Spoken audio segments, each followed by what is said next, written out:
I had a lot of discrimination. You know, people would call me names. I didn't have that person that was like me in my sport, you know, someone that went through the same barriers that I went through. As a society, we are on a healing journey. In the Truth and Reconciliation Calls to Action, number 87 to 91 specifically pertain to sports.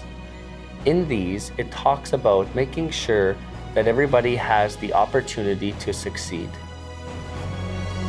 You want to be the best, you got to beat the best. And that's what I done. Here's Laquette, and she scores! I'm proud of who I am and where I come from. And you know, I'm proud to pave the way for all the young Indigenous youth across the country. Bridget Laquette is playing the top of the power play. You know, just showing them that, you know, they can do it too. I like to play boys hockey because they hit harder and I like to hit back. My favorite player is Bridget Laquette. My dream is to play for Team Canada because it's always been my dream since I was smaller. I started playing hockey when I was 4. I always wanted to be a hockey player and play goalie. My favorite thing about hockey is getting shutouts. The kind of dance I do is fancy. Fancy dancing helps me be faster on the ice. Every one of us has a champion voice. And when you see exclusion, if you see racism, if you see ignorance, you must use your champion voice to make sure that we can put all of this of the past, because hockey is for everyone. Hockey is for everyone. Hockey is for everyone. Hockey is for everyone. Hockey is for everyone.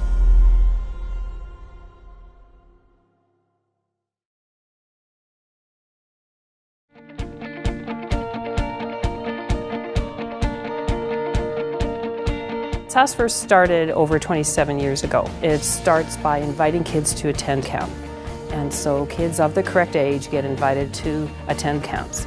We also make sure that teams aren't playing, so all kids are welcome to come to a camp.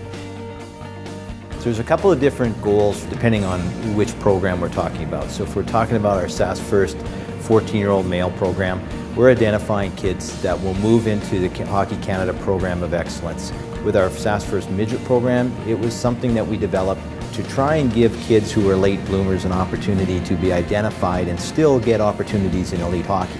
And then we have our female program, which started out as identifying girls for an under-18 provincial team, which ultimately gets into a Hockey Canada Program of Excellence, but we've also added an under-16 program just to identify girls and provide them opportunities at a younger age. I think the biggest thing about the Sask First program is that it's an opportunity to get some exposure and gain an experience. You get to create new friendships, you get to meet new people, you get to play in a new environment. Maybe you get a different coach that you haven't had before. I think for the players here, it gives them an opportunity to play at a higher level against the best players in the province, and that's not something that you get to do every day. Every player in Saskatchewan should really benefit from the opportunity to see how he stands up relative to the best players in the province, and that'll provide motivation for training, motivation to compete at a higher level, and ultimately a better player at the end of the day. It gives them a snapshot that, hey, this isn't parent run anymore, this is a little bit more professional, there's higher expectations of you. I think also it gives them an opportunity to be identified, and identified when they're playing maybe with some better players, and let's see how they can perform. It's amazing the amount of money that goes into scouting to go chase across the country. There's a lot of time involved in that, so this brings all the talent together, one spot, one time, in the top end of the hockey world coming to watch them. Sask First is a great opportunity for players all over the province to get involved with programs of excellence, to get involved in events that help to showcase their talents, that help them gain in development. And it touches every kid, every corner of Saskatchewan. Every child has an opportunity to participate in these programs. Well, first and probably foremost, to be part of the national program, you have to be in good standing with your branch and you have to be playing within the Sask First program. So if you decide that you're not going to do that, then you're also deciding that you don't want to be part of the national program. So I think that's key for our players to know. Our focus is on the evaluation is what can you do for us on that weekend and how can you perform? And if you can't, it's okay, you're still going to have opportunity and still move on. Evaluators are independent people who know a lot about hockey. They use best practice opportunities to update the drills. They use best practice for evaluation of players, and they use best practice to develop coaches as well. For a player, they're getting an opportunity to be seen, and it's the first step in the Program of Excellence for Hockey Canada. For coaches, it gives them an opportunity to participate in our Sask First provincial teams, and then for officials, it's also given them a great opportunity to be seen. So there's officials that have started in a zone camp in Sask First and are now in the Western Hockey League or in pro hockey. Our officials attend a camp, and from that camp, they're given some supervision and some coaching. And we then select the top 24 officials to come to the Regina camp. So not only are the officials getting that coaching, we're also able to identify our top future prospects in the officiating world. This is a way that those officials in the small communities or the larger communities get seen, identified, and then get promoted. As a result, any coaching and development that we can also do with our officials makes our game better, which we all have a passion for. We're picking a team for 1 week, not for one whole full hockey season. And there's sometimes the kids act inappropriately off ice, and maybe they act inappropriately on ice, maybe they don't put forth the effort, and our view is that if they are not able to do that in a one weekend camp for a 1 week event, then we're not going to take them. Any kind of off-ice issue that is created or on ice, or someone doesn't want to buy into that team, the team can go south pretty quickly, and it can really mean a negative experience in a 1 week event. Advice to the parents is just to allow the kids to be kids and to compete at the level where they're at, and allow them to be themselves. And that's making them comfortable in the situations that they're in. The development process is an ongoing one. It's not about the WHL Bantam draft, it's about their continual development and having fun in the game in particular and enjoying the experience. And these are experiences which are rare, that players get the opportunity to play at the top level in the system, take advantage of that, enjoy it, and really focus on their development as individual players. We just expect them to work the hardest they can and to be just great kids, right? That's first and foremost, you know. Behave properly, respect people, respect the program and the process, and you'll work out fine and you'll do fine. Put things in perspective and enjoy watching your kid and enjoy watching other kids play. And when we hold our Sask First tournaments, it's not about who wins, it's about giving opportunities for all the kids to showcase their talents.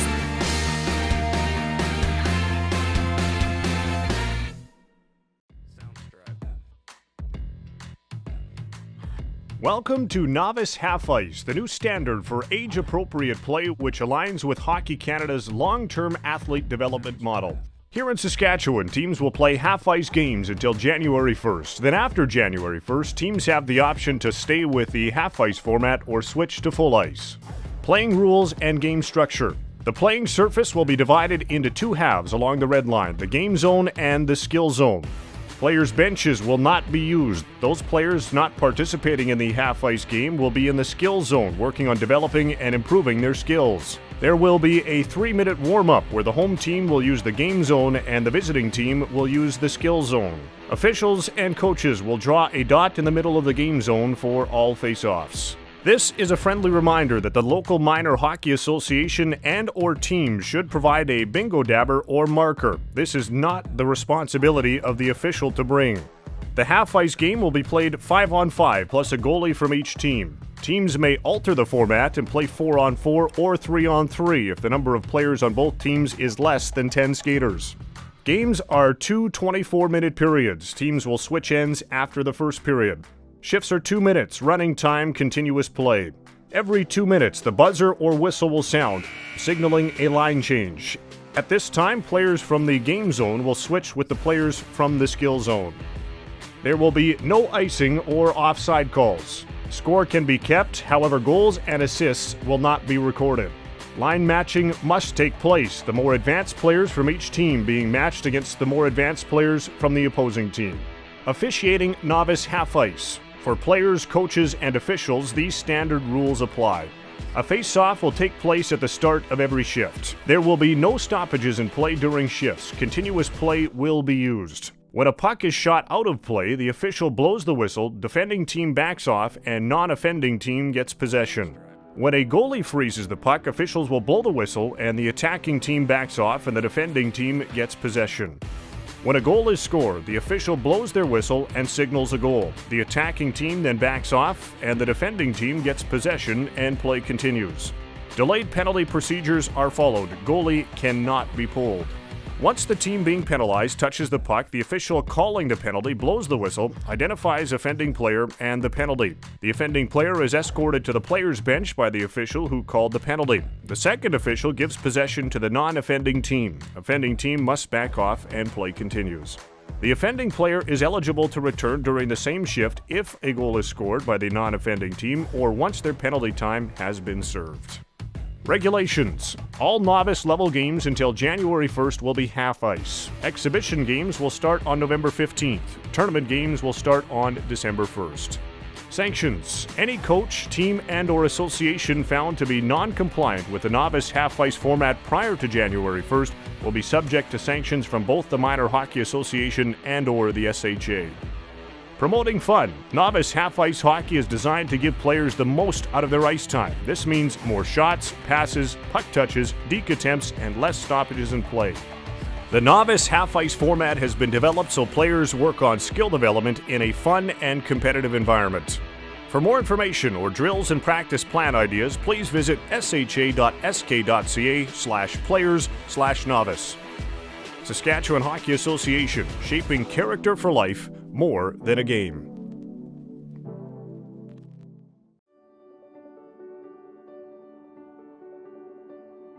The kids can have a riot and there's more goal scoring and there's more touches. And when you think about the National Hockey League, at the best league, some of the guys hardly touch the puck. They don't have it on their stick forever. That's why you need all these games and touches so you can advance your skill. I think it's the greatest thing going. If you think of our guy Austin Matthews, that's how he developed his game totally. But I always thought it made no sense. My kid was a good skater. He got the puck, they'd be all chasing him around. Like, it made no sense what we're doing with the rest of the ice. So I think it's great that we've gone to this.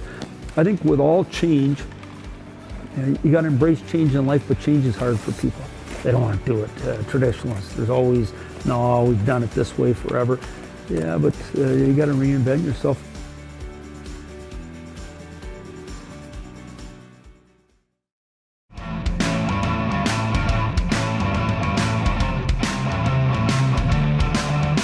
So cross-ice hockey is splitting the ice up into skill stations and cross-ice games. We are focusing on the 85-foot width of the ice rather than the 200-foot length of the ice, which allows the kids more puck touches, more puck battles, more shots on goal, which in turn will benefit the child in the long run. For this age category, I think the half ice is perfect. They're able to get to the puck in time. There's not a lot of breaks between one kid passing to another, and the kids did really well. They did really good. I really like the half ice opposed to the full ice for this age group. It gives them a lot more time with the puck, and it seems like the game's a little bit faster paced to keep their attention span. They switched it up a lot between the skill stations and the scrimmages, so my daughter had a lot of fun today. I liked playing the games and scoring goals, and I met very nice people and I had a chance for hockey. It was good. The reason that we have done this model is if you think about an initiation kid or an IP kid, 5 years old, 4 years old, doing a drill, the 200-foot length of the ice, how much energy is that kid going to have in comparison to doing that drill 85 feet or in a smaller skill area? The child's going to have more energy in a smaller skill station than they would in the 200-foot length of the ice. I think the pace was a little bit different. They switched it up a lot for this age group, so they had a lot of time to kind of focus on skills and play the game. They get a lot more playing time with the half ice rather than doing the long skates and getting tired out. And again, they're practicing their skills in the other little session, which gives them a good handle on stick handling and skating and things like that. So they're learning a lot here today. Right now we are currently targeting all initiation hockey players. Each child participating, they get to meet new people from other communities that they might not ever meet just playing in their own association. It's a good setup. The people who planned it obviously know what they're doing, and Everyone's having a great time, making a lot of new friends, and just having a good time skating and learning all about hockey. I find with this program that he picked up the skating quite quickly and his hockey skills have improved, and I think overall he just has a really great time playing hockey with his teammates. We have used the model of having a couple of our SHA coaches run the cross-ice game, one in each skill station, and then we're actually doing like a mentorship program with our SHA certified instructors to work with the local coaches from the local associations. If anybody has any questions about cross-ice or the format of it or anything, they can just contact the Saskatchewan Hockey Association.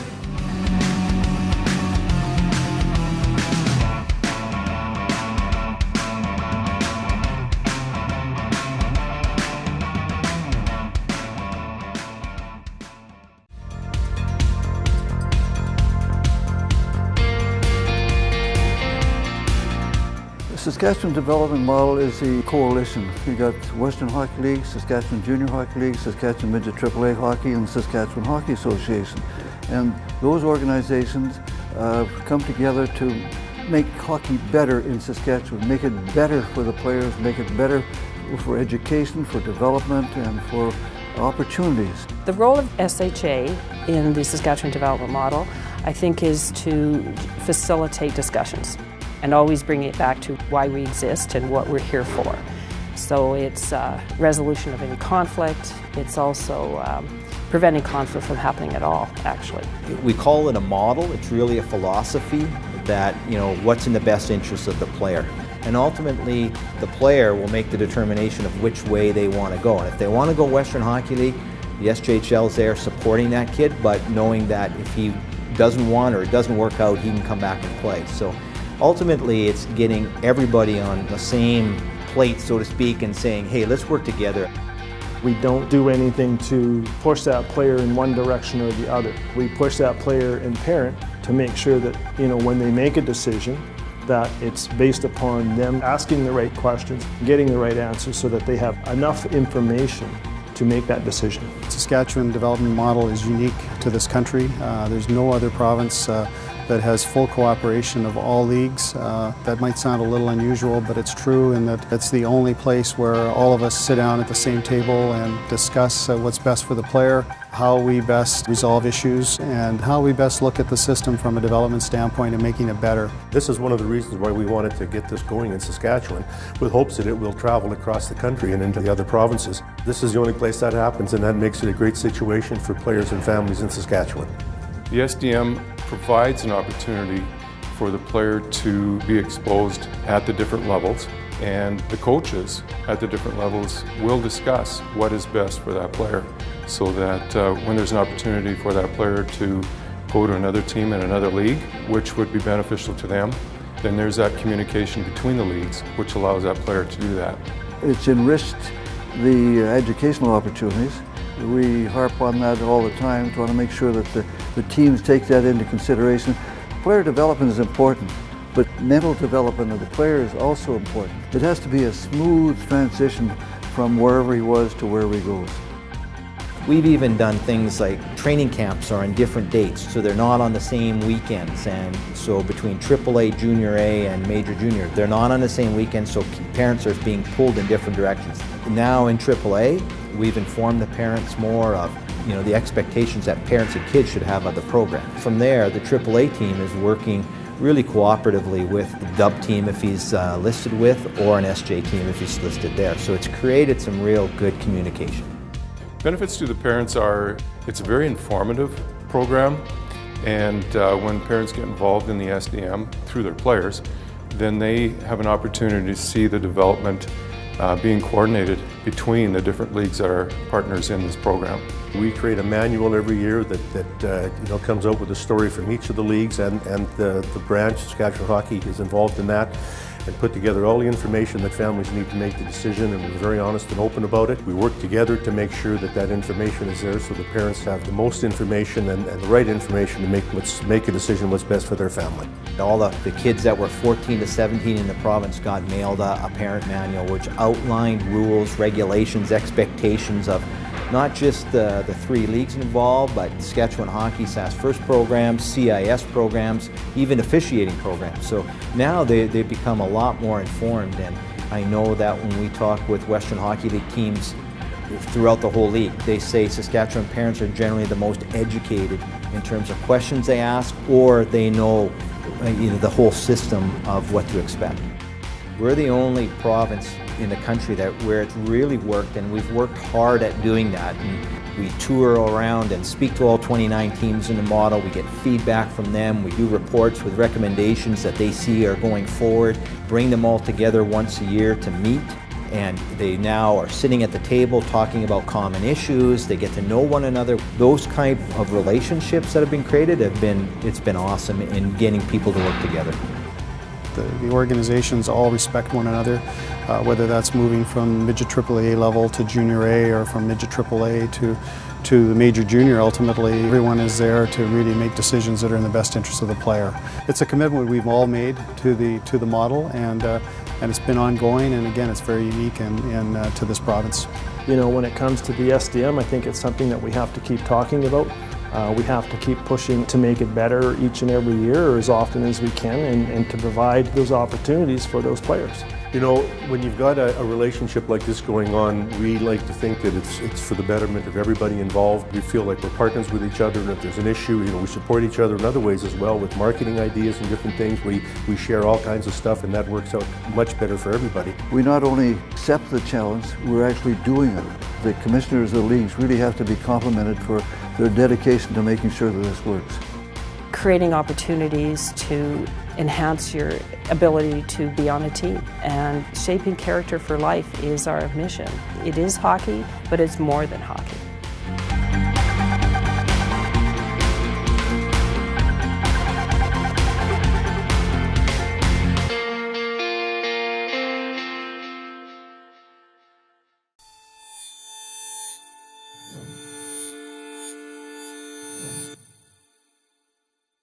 Welcome to the special edition of the Western Officiating Development Partnership. Throughout the season, the branches put on special nights in the arenas where we bring junior and senior officials together. We spend some time together, we have a question and answer session, we watch a game together. Here's some highlights from a recent event that we had.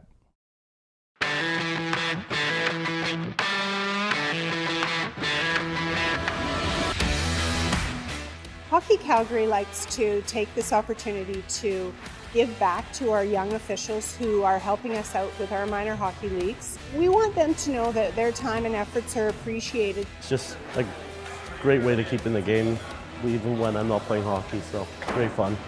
I just started because I love the game of hockey. The nature is just amazing. I love the attitude. It's just a great sport in general.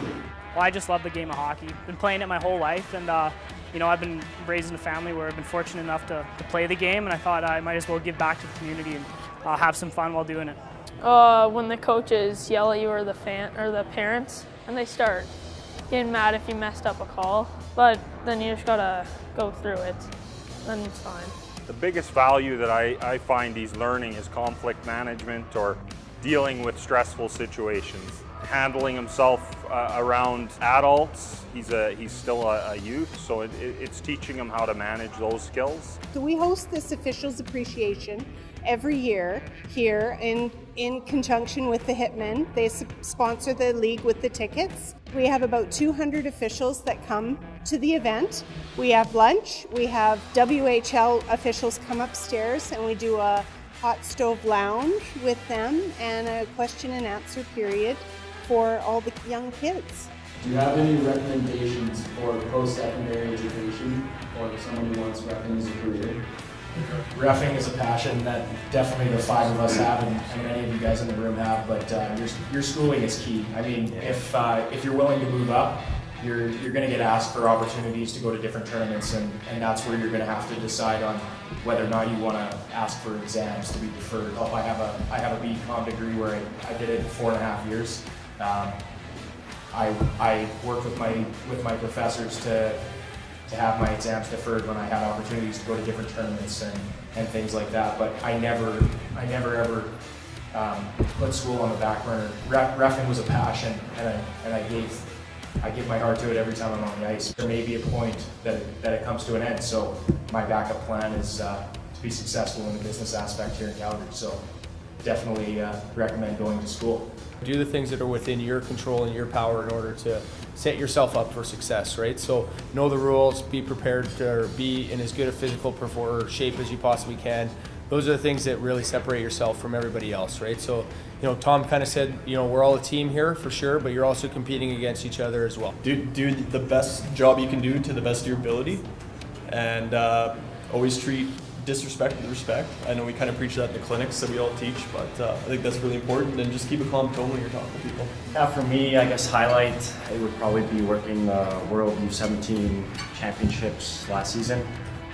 In that tournament, we had a semi-final game that was Canada-US, and it ended up going overtime. So that was a pretty cool moment for me. I think this is a super opportunity for these young kids to see what could be part of their future, what life has in store for them should they pursue officiating in a further capacity. Truly a great event. We have more of these events coming up within our branches. We certainly encourage all our officials, young and old, to get out to these events. It's a great opportunity to meet officials, to learn from our officials, and just really embrace the community that we are.